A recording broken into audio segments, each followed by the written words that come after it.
পণ্ডিত Deendayal Upadhyay mini স্টেডিয়ামে premier league cricket টুর্নামেন্টের দুটি সেমি-ফাইনাল এবং ফাইনাল ম্যাচ অনুষ্ঠিত হবে বিকেল ৫ ঘটিকায়। প্রথম সেমিফাইনালে খেলার প্রতিদ্বন্দ্বিতা করবেন সিপাহীজলা আরডি, খেলবে কলকলিয়া একাদশের বিরুদ্ধে। দ্বিতীয় সেমিফাইনাল খেলা হবে সন্ধে ৬ ঘটিকায় চরিলাম মণ্ডল বনাম চরিলাম নতুন বাজার ব্যবসায়ী সমিতি। ফাইনাল খেলা রাত ৮টায়।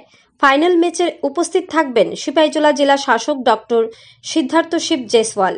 সকালে পণ্ডিত দীনদয়াল উপাধ্যায় মিনি স্টেডিয়াম পরিদর্শন করেন মণ্ডল সভাপতি তাপস দাস, মৃদুল দেবনাথ, বরুণ ভদ্র, ভবেশ চৌধুরী, অমল দেবনাথ, সন্দীপ দাস সহ অন্যান্যরা। ফাইনাল খেলা সম্পর্কে সংবাদ মাধ্যমে বিস্তারিত জানান টুর্নামেন্ট কমিটির chairman Tapas Das. Bureau report, আরই, ধর্মনগর।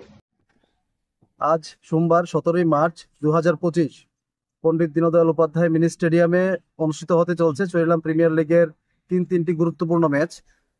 প্রথম 5টা থেকে শুরু হবে প্রথম সেমিফাইনাল ম্যাচ এবং সন্ধ্যা 6টায় শুরু হবে দ্বিতীয় সেমিফাইনাল ম্যাচ এবং রাত্রি 8 ঘটিকায় এই মাঠে অনুষ্ঠিত হবে চরিলাম প্রিমিয়ার লিগের অন্তিম তথা ফাইনাল ম্যাচ।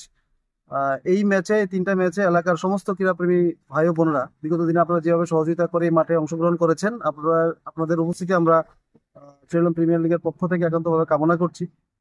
সেই সাথে আরেকটি কথা বলতে চাই যে গতকালকে ম্যাচটি বৃষ্টির কারণে পরিত্যক্ত হয়েছে।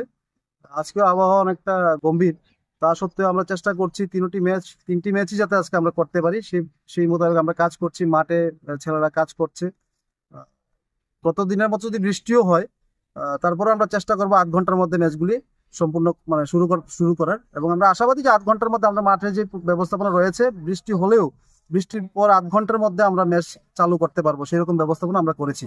সুতরাং এলাকার সকল অংশের মানুষের উপস্থিতি এবং সহযোগিতা চরিলাম প্রিমিয়ার লিগের পক্ষ থেকে একান্তভাবে কামনা করছি। নমস্কার।